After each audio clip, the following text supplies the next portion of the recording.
To live a different life or accomplish some important goals in 2007. Unfortunately, many have also already fallen off that wagon with some of the plans. Today, psychologist Dr. Ganz Ferrance is joining us with some tips for staying on track, getting back on track, how to handle things when you get derailed. It's tough, isn't it? Do you think people put too much pressure on themselves for that New Year's resolution kind of an idea? Well, I think, it's a natural break. So a lot of people think, okay, it's New Year, fresh start, I'm going to do everything right this time. But I agree with you. I think we do tend to put a little too much pressure on ourselves right at the beginning of the year. And still, at the same time, if you try to commit to something, ideally, I guess, for your own self-worth and etc., you want to find yourself accomplishing your goal. Absolutely, yeah. You definitely want to be moving forward in your life and moving towards meeting your goals. Okay, so how do you do that? Well, I think that's why you get the big bucks, Doc. So I think a couple things are important to remember. Okay. One is it's a team sport. Okay, we tend to think that we've got to be Rambo or John Wayne or somebody, and we got to do it all ourselves, right? But the healthy, successful people, what they do is they leverage the skills of others. Okay, so when you think about think about society, for example. If you think about a new generation having to start from scratch every time a new generation is born, we wouldn't get very far as a society, right? Everybody builds on everybody else's accomplishments, right? So really thinking about putting together a success team that will help you accomplish your goals and move you forward a lot faster makes a lot more sense than just sort of trying to tough it out yourself. That's usually the people you love being around you closely, but is it exclusively that? Well, it can be more too. It can be, professionals. I mean, there are people who are well trained at specific things. Like, my success team, for example, because I did the Rambo thing for several years. It didn't really work that well. But recently I've put together a success team for myself. Mine includes personal trainer, psychologists, mentors, accountability partners. Yeah. So, if you can afford it, and if you can't, then you just have to try and find it within the family and friends who support you. Yeah, I think the big thing to remember is you don't have to do it by yourself.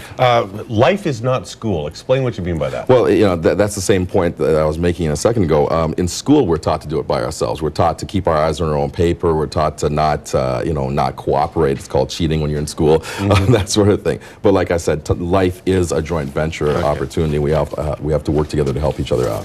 And I guess that's something for family members to keep in mind too, because some people will almost unconsciously sabotage somebody who's trying to lose weight, as an example. Is that not fair? Yes, that's very true, very true. So it does take the support of the whole person's support system, their community, their family, and anybody else they can recruit to help them be successful. We're 2 weeks into the new year. Let's say you've fallen off the wagon. Does that mean you have to stay off, or are you allowed to run and hop back on again? Well, yeah, you can run, hop back on every day if you want to, right? I mean, several times a day if you want to, in fact. Really, it's sort of like a reset button. Absolutely, it's just like a reset button, and realizing that, two things, it is a process, and you can reset as often as you need to. But think about it as refining your goal and refining your process as opposed to, oh man, I blew it and I'm worthless, it's not going to work, it wasn't for me, right? The problem is a lot of people do that. They give up right away and start beating themselves up.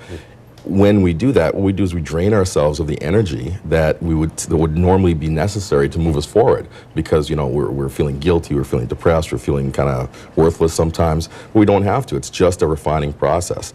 Look at a baby trying to walk. They don't give up at all. They just get up, they fall down, they get up, they refine the process a little bit, they try again. So action, take some feedback, and then make a correction and repeat, do it again.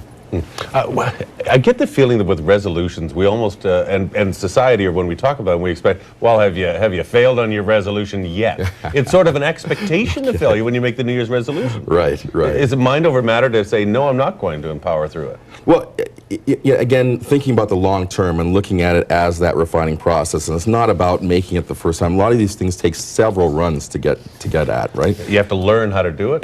Well, you just refine. Each person is different, and as you go through, you refine, you do this a little bit different, you do that a little bit different. A great process, in fact, for refining is what I call debriefing. And what that is looking at, asking yourself 5 questions. One is, what happened? So then the next one is, what worked? What didn't work, and what did I learn, and then what am I going to do to refine the process for the future? That's it. No guilt, no shame, no beating yourself up, nothing like that. You live and learn. That's right. Get it. You can always use the old redneck expression too, get her done. Yeah, that's right. Find ways to do it. If you want some other help, thanks so much. Always great to talk to you. If you want any more information on this topic or any others, APSI Life Consulting, 428-5433. You can go online to apsilife.com as well. Nice to see you. Thank you.